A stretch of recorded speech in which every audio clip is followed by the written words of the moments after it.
हमारे student next हमारा topic है मॉडर्न पीरियोडिक टेबल। मेंडलीफ के बाद मॉडर्न पीरियोडिक टेबल मुस्ले ने दिया इन 1913 में। अब जो मेंडलीफ ने दिया था वो टेबल बहुत ही उसमें कंट्रीब्यूशन है क्लासिफिकेशन के लिए, तो उसको ही इम्प्रूव किया, जो उसकी लिमिटेशन थी उसको इम्प्रूव किया मुस्ले ने। मगर इसमें उसने ये एक चीज़ की कि हर एलिमेंट को on the basis of atomic number arrange किया।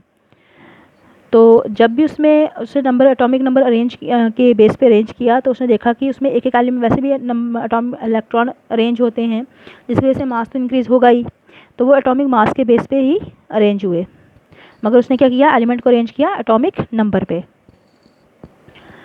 अब जो हमारा मॉडर्न पीरियोडिक टेबल है वो कैसा है, इस तरीके से, जिसमें इसमें कितने हैं,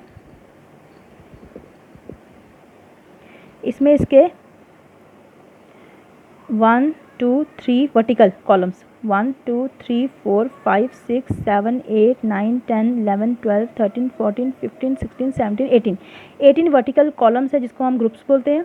और 1 2 3 4 5 6 7 1 2 3 4 5 6 7 हॉरिजॉन्टल रोज हैं, जिसको हम क्या बोलते हैं, पीरियड्स बोलते हैं। अब ये जो नीचे आए लेंथेना एंड एक्नाइट्स, ये यहीं पे अरेंज होते हैं 6th और 7th में, जो बाहर से निकल के। मगर ये किसके बेस पे अलग किया हुआ है कि लास्ट इलेक्ट्रॉन किस में जाएगा, तो ये एस ब्लॉक है, ये पी ब्लॉक है पूरा, ये डी ब्लॉक है और ये एफ ब्लॉक है। लास्ट इलेक्ट्रॉन जिसमें सब शेल में जाएगा एस पी डी एफ में से, उसी में क्या होगा, उसका वही ब्लॉक होगा। तो ये हमारा कौन सा हो गया, पीरियोडिक टेबल। अब हमने पढ़ना है कि किसके बेस पे हम एलिमेंट्स को एक ग्रुप में डालते हैं या फिर पीरियड में डालते हैं। तो मैं आपको बता दूं, जैसे हम लोग यहाँ पे देखो, ये वैलेंस इलेक्ट्रॉन के बेस पे होता है।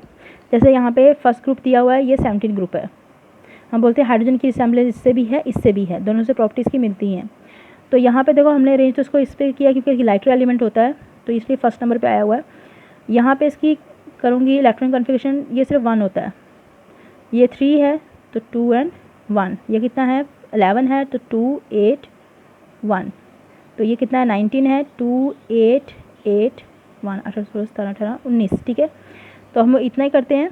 तो यहाँ पे देखो लास्ट इलेक्ट्रॉन क्या है 1, अगर आउटर इलेक्ट्रॉन 1 है जिसे वैलेंस इलेक्ट्रॉन बोलते हैं, तो वो एक ही ग्रुप में आते हैं।